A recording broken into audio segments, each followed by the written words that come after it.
2010年7月29日，遭通缉长达36小时的记者裘子明被无罪开释。在网络民意以及舆论的强大压力下，这起公权与资本勾结的黑幕案例大白于天下。伴随而来的是民意对新闻立法的强烈呼声。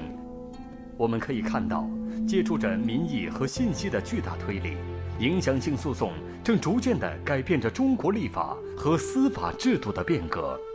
那么，到底是谁在中国大陆吹响了影响性诉讼的号角呢？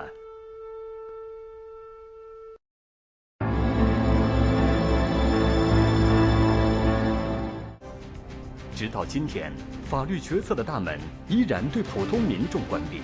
法律的公平和正义更是得不到切实的维护。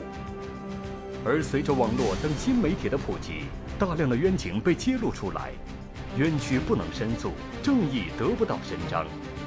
当人们的合法权益遭到践踏，当公权肆虐在法律法规之上，当冤屈不断发生而大家冷漠相对时，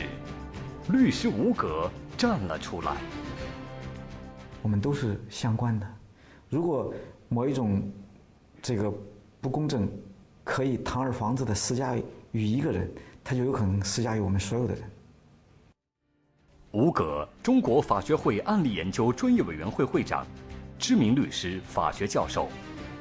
上世纪90年代，成为律师不久的吴格，开始了为民众伸冤的诉讼之路。他大量的代理公益诉讼，但他很快发现，这种孤军奋战时常让他筋疲力尽而一无所获，收效甚微。有时候我们感觉到我们认识到这个问题需要改进，但是我们是无奈的，我们没有那种力量去推动它。就在这一时期，随着网络等新媒体的崛起，人们逐渐的开始去关注这些发生在我们身边的冤屈。包括这个媒体，包括被称为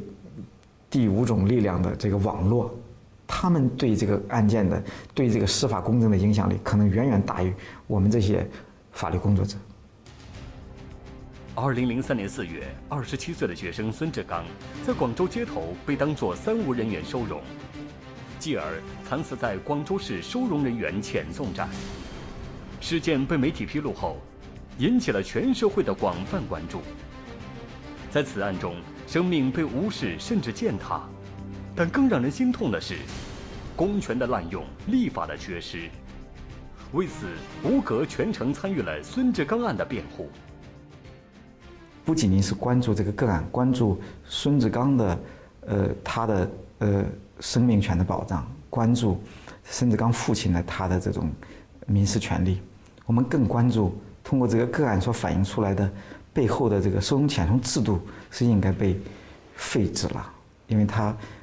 既违背了宪法，也不符合目前生产力发展的这种要求。作为一件典型案例，孙志刚案牵动了大陆法学界的关注。在孙志刚案一审宣判后的第二天，吴格便组织资深学者、律师、经济学以及行政学等专家，就孙志刚案的法律困境进行了专题研讨。中国大陆政府宣布废止收容遣送办法。光等到将来这个立法完善了，那还需要做，所以我就认为就是通过影响性诉讼来推动这个个案公正和它的制度价值。在孙志刚案中，吴格总结出了通过典型案件援助促进司法进步的影响性诉讼模式。一个案件发生后，老百姓可以通过报刊、网络参与讨论，之后就个案召开研讨会，揭示案件背后的制度困境，让案件成为能够引起司法变革的典型。最后把个案反映出来的问题写成议案，交给立法机关，通过立法推动司法改革。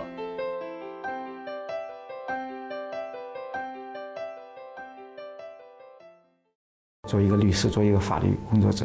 我觉得去做一个影响性诉讼，它的价值远远大于我们去援助某一个特定的当事人。